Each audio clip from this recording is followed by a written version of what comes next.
Hi all, junior instructor sheet metal worker പരീക്ഷയ്ക്കായിട്ടുള്ള notification വന്നിരിക്കുകയാണ്. നമുക്കറിയാം കുറേയധികം ജൂനിയർ ഇൻസ്ട്രക്ടർ പരീക്ഷകളുടെ നോട്ടിഫിക്കേഷൻസ് വന്നിട്ടുണ്ട്. അതിൽ മെക്കാനിക്കൽ ട്രേഡുകളൊക്കെ പഠിച്ച ആളുകൾക്ക് അപ്ലൈ ചെയ്യാൻ പറ്റുന്ന ഒരു പരീക്ഷയാണ് junior instructor sheet metal worker. ഡിപ്ലോമയാണ് അടിസ്ഥാന ക്വാളിഫിക്കേഷൻ. ITI വിത്ത് എക്സ്പീരിയൻസ് ഉള്ളവർക്കും അപ്ലൈ ചെയ്യാൻ സാധിക്കും. ബിടെക് ഉള്ളവർക്കും ഇക്വലന്റ് ആയിട്ട് ക്വാളിഫിക്കേഷൻ ആണ് ബിടെക്കും, അതുള്ളവർക്കും അപ്ലൈ ചെയ്യാനായിട്ട് സാധിക്കും. അപ്പോൾ ഈ ഒരു പരീക്ഷയ്ക്കായിട്ട് എങ്ങനെ പഠിക്കണം, എന്തായിരിക്കും ഇതിന്റെ സിലബസ് തുടങ്ങിയ കാര്യങ്ങളൊക്കെയാണ് നമ്മൾ ഈ വീഡിയോയിൽ ഡിസ്കസ് ചെയ്യുന്നത്. അപ്പോൾ ഇതോടൊപ്പം തന്നെ ഫിറ്റർ ഉൾപ്പെടെയുള്ള പരീക്ഷകൾക്കായിട്ട് നിങ്ങൾ ഒരുപക്ഷെ അപേക്ഷിച്ചിട്ടുണ്ടാവും. ഇതിനൊക്കെ കമ്പൈൻഡ് ആയിട്ട് എങ്ങനെ പഠിക്കാൻ പറ്റും എന്നുള്ളതിനെ കുറിച്ച് വിശദമായിട്ടുള്ള ഒരു സ്റ്റഡി സ്ട്രാറ്റജി നമ്മൾ ഡിസ്കസ് ചെയ്യുന്നുണ്ട്. ജനുവരി 8-ാം തീയതി നടക്കുന്ന വെബിനാറിലാണ് സൂരജ് സാറ് വെബിനാർ ലീഡ് ചെയ്യും. അപ്പോൾ ആ ഒരു വെബിനാറിൽ പങ്കെടുക്കാൻ വേണ്ടി ഷീറ്റ് മെറ്റലിനെ ഫിറ്ററിനെ ഉൾപ്പെടെയുള്ള ജൂനിയർ ഇൻസ്ട്രക്ടർ പരീക്ഷകളുടെ സ്റ്റഡി സ്ട്രാറ്റജി അറിയാൻ വേണ്ടി ആ വെബിനാറിൽ പങ്കെടുക്കാൻ വേണ്ടിയിട്ട് ഈ താഴെ കാണുന്ന ഈ ഒരു ഡിസ്ക്രിപ്ഷനിൽ, നമ്മുടെ വീഡിയോയുടെ ഡിസ്ക്രിപ്ഷനിൽ ഒരു ഗൂഗിൾ ഫോം കൊടുത്തിട്ടുണ്ട്. അത് ഫില്ല് ചെയ്യുക, അത് മറക്കാതെ വെബിനാറിൽ പങ്കെടുക്കുക. അപ്പോൾ നമുക്ക് ഈ വീഡിയോയിലേക്ക് പോകാം. Junior instructor sheet metal worker industrial training ഡിപ്പാർട്ട്മെന്റിലേക്കാണ്, ITIകളിലേക്കാണ് നിയമനം വരുന്നത്. Junior instructor sheet metal worker എന്നുള്ളതാണ് പരീക്ഷയുടെ പേര്, തസ്തികയുടെ പേര്. സ്കെയിൽ ഓഫ് പേ ശ്രദ്ധിക്കുക. 37,400 മുതൽ 79,000 വരെയുള്ള മികച്ച സർക്കാർ ITIകളിൽ അധ്യാപകരാകാനുള്ള നല്ലൊരു ചാൻസ് ആണ് ഈ ഒരു പരീക്ഷ വരെ നിങ്ങൾ കൈവരുന്നത്. ആന്റിസിപ്പേറ്റഡ് വേക്കൻസീസ് ആണ്. ജനുവരി 31 പരീക്ഷയ്ക്ക് അപേക്ഷിക്കാനുള്ള ലാസ്റ്റ് ടൈം. അപ്പോൾ അതുവരെ നോക്കിയിരിക്കേണ്ട കാര്യമില്ല. പ്രൊഫൈലിൽ ആക്റ്റീവ് ആയിട്ടുണ്ടെങ്കിൽ നിങ്ങൾ ഉടനെ തന്നെ ഇതിന് അപ്ലൈ ചെയ്യുക. അപ്ലൈ ചെയ്തിട്ടില്ലെങ്കിൽ ഇനി ഏജ് ലിമിറ്റ് ശ്രദ്ധിക്കുക. 19 വയസ്സ് മുതൽ 44 വയസ്സാണ് ഇതിന്റെ ഒരു ഏജ് ലിമിറ്റ്. 44 വയസ്സ് വരെ ഉള്ളവർക്ക് ഇതിനെ അപേക്ഷിക്കാനായിട്ട് സാധിക്കും. കൃത്യമായിട്ട് ഡേറ്റ് ഓഫ് ബർത്ത് പറഞ്ഞിട്ടുണ്ട്. 2/1/1979 ശേഷം ജനിച്ചവരായിരിക്കണം. ആ ഡേറ്റും ഇൻക്ലൂഡഡ് ആണ്. ഓക്കെ, അപ്പോൾ ബാക്കി റിസർവേഷൻ കാറ്റഗറീസിനല്ല യൂഷ്വൽ ആയിട്ടുള്ള ഏജ് റിലാക്സേഷൻ കിട്ടുകയും ചെയ്യും. ഇനി ഇതിന്റെ ക്വാളിഫിക്കേഷൻ എന്ന് പറഞ്ഞാൽ കൃത്യമായിട്ട് പറയുന്നുണ്ട്. SSLC വേണം. പിന്നീട് NTC എന്ന് പറഞ്ഞാൽ നമ്മുടെ ITIയുടെ സർട്ടിഫിക്കറ്റ്. NTC വിത്ത് 3 ഇയർ എക്സ്പീരിയൻസ്. NTC വിത്ത് 3 ഇയർ എക്സ്പീരിയൻസ് ആണ് ഇതിന്റെ ഒരു ബേസിക് ക്വാളിഫിക്കേഷൻ.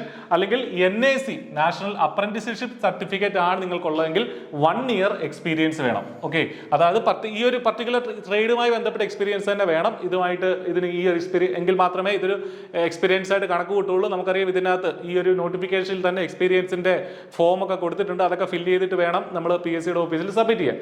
ഇനി അതല്ലെങ്കിൽ ഡിപ്ലോമ വേണം. Diploma in the appropriate branch of engineering, അതായത് മെക്കാനിക്കലിലുള്ള ഡിപ്ലോമ നിങ്ങൾക്ക് ഇതിന് ക്വാളിഫിക്കേഷൻ ആയിട്ട് എടുക്കും കേട്ടോ. അപ്പൊ ഡിപ്ലോമയാണ് ഇതിന്റെ ഒരു ബേസിക് ക്വാളിഫിക്കേഷൻ, അല്ലെങ്കിൽ ITI വിത്ത് എക്സ്പീരിയൻസ്. ഇനി SC ST കാൻഡിഡേറ്റ്സിന് എക്സ്പീരിയൻസ് വേണ്ട എന്ന് വ്യക്തമായിട്ട് ഈ ഒരു നോട്ടിഫിക്കേഷനിൽ പറയുന്നുണ്ട്. അതായത് SC ST കാൻഡിഡേറ്റ്, ITI ഉള്ള SC ST കാൻഡിഡേറ്റ്സിന് എക്സ്പീരിയൻസ് വേണ്ട എന്നിവിടെ അവരെ അതിൽ നിന്ന് ഒഴിവാക്കിയിട്ടുണ്ട്. അതുപോലെ തന്നെ വർക്ക്ഷോപ്പ് അറ്റൻഡർ, ഈ ഒരു പർട്ടിക്കുലർ ട്രേഡിലുള്ള വർക്ക്ഷോപ്പ് അറ്റൻഡർ എക്സ്പീരിയൻസും വാലിഡ് എക്സ്പീരിയൻസ് ആയി കൂട്ടണം എന്നാണ് PSC ഈ നോട്ടിഫിക്കേഷനിൽ പറഞ്ഞിരിക്കുന്നത്. അപ്പോൾ ഈ 2 പോയിന്റുകളും നോട്ടിഫിക്കേഷനിൽ കൊടുത്തിട്ടുണ്ട്. അതൊന്ന് ശ്രദ്ധിക്കുക. അപ്പോൾ നിങ്ങൾക്ക് എക്സ്പീരിയൻസ് മനസ്സിലായി കാണുമെന്ന് കരുതുകയാണ്.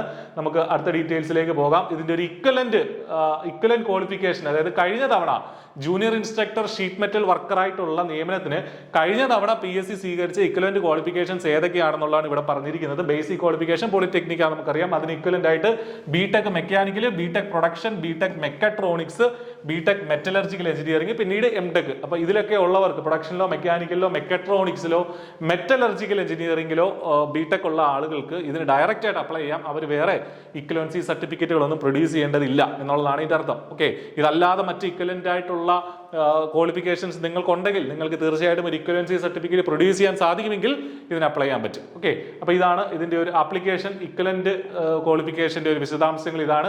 ഇനി I+ ഈ പരീക്ഷയ്ക്കായിട്ട് ഇന്റൻസീവ് ആയിട്ടുള്ള കോച്ചിങ് ഒരുക്കുന്നുണ്ട്. അതിന് മുന്നേ പറയേണ്ടത് ഇതിന്റെ സിലബസ് നമുക്കൊന്ന് നോക്കിക്കഴിഞ്ഞാൽ 10 മൊഡ്യൂളായിട്ടാണ്. തൊട്ട് മുൻപ് നടന്ന ജൂനിയർ ഇൻസ്ട്രക്ടർ ഷീറ്റ് മെറ്റൽ പരീക്ഷയുടെ സിലബസ് ആണ് നമ്മളിവിടെ അനലൈസ് ചെയ്തിരിക്കുന്നത്. ഏതാണ്ട് സമാനമായ സിലബസ് തന്നെയായിരിക്കും ഈ പരീക്ഷയ്ക്കും വരിക. കാരണം ഈ കാര്യങ്ങളൊക്കെ തന്നെയാണ് ട്രേഡിൽ പഠിക്കാനുള്ളത്. അപ്പോൾ ബേസിക് ഫിറ്റിംഗ് പ്രോസസ് ഉണ്ട്, ബേസിക് ഷീറ്റ് മെറ്റൽ, അതിനകത്ത് tools, basic sheet metal process, അത് രണ്ടും 10 മാർക്കിനുള്ള സെപ്പറേറ്റ് ആയിട്ടുള്ള വലിയ മൊഡ്യൂളുകളാണ്. ഫാസ്റ്റനിങ്, പ്രധാനമായിട്ട് റിവെറ്റിംഗ് ആണ് അവിടെ പഠിക്കാനുള്ളത്. സോൾഡറിങ് പഠിക്കാനുള്ള ഒരു പ്രത്യേക മൊഡ്യൂളായിട്ട് തന്നെ വെൽഡിങ്, ആർക്ക് വെൽഡിങ്, ഗ്യാസ് വെൽഡിങ് ഒക്കെ ഇതിൽ ഇൻക്ലൂഡഡ് ആണ്. ഫാബ്രിക്കേഷന്റെ വിവിധ തരമുള്ള ഫാബ്രിക്കേഷൻ പ്രോസസ്സുകൾ പഠിക്കണം. മോഡേൺ മെഷീൻസ് ആൻഡ് മെറ്റീരിയൽസ്, ഇത് മറ്റ് ട്രേഡുകാരൊന്നും അധികം പഠിക്കാൻ സാധ്യതയില്ലാത്ത 2 മൊഡ്യൂളുകളാണ്. ഈ ഫാബ്രിക്കേഷനും മോഡേൺ മെഷീൻസും ഒക്കെ അത് വ്യക്തമായിട്ട് നമ്മൾ പഠിക്കേണ്ടിയിരിക്കുന്നു. ഫിനിഷിംഗ്, പെയിന്റിംഗ് ഉൾപ്പെടെയുള്ള കാര്യങ്ങൾ ഇതിലുണ്ട്. AutoCADന്റെ ബേസിക് ആയിട്ടുള്ള കാര്യങ്ങളും നമ്മൾ പഠിക്കേണ്ടിയിരിക്കുന്നു. അപ്പോൾ ഇതാണ് ഇതിന്റെ ഒരു ഓവർവ്യൂ സിലബസിന്റെ. ഇതിന്റെ വിശദമായിട്ടുള്ള ഡിസ്കഷൻ ഒക്കെ നമ്മുടെ വെബിനാറിൽ നമ്മൾ കണ്ടക്ട് ചെയ്യുന്നുണ്ട്. അപ്പോൾ വെബിനാറിൽ രജിസ്റ്റർ ചെയ്യാൻ മറക്കണ്ട. ജനുവരി 8 തിങ്കളാഴ്ച രാത്രി 7:30 വെബിനാർ നടക്കുന്നതെന്ന് മറക്കണ്ട. I+ ഈ പരീക്ഷയ്ക്കായിട്ട് ഇന്റൻസീവ് ആയിട്ടുള്ള കോച്ചിങ് ഒരുക്കുന്നുണ്ട്. കോംബോ ഓഫേഴ്സായിട്ട് മറ്റ് ജൂനിയർ ഇൻസ്ട്രക്ടർ ട്രേഡുകൾക്കോ അല്ലെങ്കിൽ ട്രേഡ്സ്മാൻ ട്രേഡുകൾക്കോ ഒക്കെ നിങ്ങൾ പഠിക്കുന്നുണ്ടെങ്കിൽ കോംബോ ഓഫേഴ്സായിട്ട് നമ്മുടെ കോഴ്സുകൾ അവൈലബിൾ ആണ്. ഹൈ ക്വാളിറ്റി വീഡിയോസും ക്ലിയർ ആൻഡ് ക്രിസ്പ് നോട്ട്സും ഒക്കെ നമ്മുടെ കോഴ്സിന്റെ പ്രത്യേകതയാണ്. ഡൗട്ട് ക്ലിയറൻസിനുള്ള ഫെസിലിറ്റി ഉണ്ടാവും. അതുപോലെ തന്നെ മോട്ടിവേഷനും ഗൈഡൻസുമായിട്ടൊക്കെ പരീക്ഷയുടെ അന്ന് വരെ I+ നിങ്ങളോടൊപ്പം ഉണ്ടാവും. എന്തെങ്കിലും ഡൗട്ട്സ് ഉണ്ടെങ്കിൽ നിങ്ങൾക്ക് ഈ നമ്പറുകളിലൊക്കെ വിളിച്ച് ചോദിക്കുകയും ചെയ്യാം. അപ്പോൾ ഇതിന് അപേക്ഷിക്കുക. നല്ലൊരു പോസ്റ്റാണ്, നന്നായിട്ട് പഠിക്കുക, നല്ലൊരു സർക്കാർ ജോലി നേടുക. താങ്ക്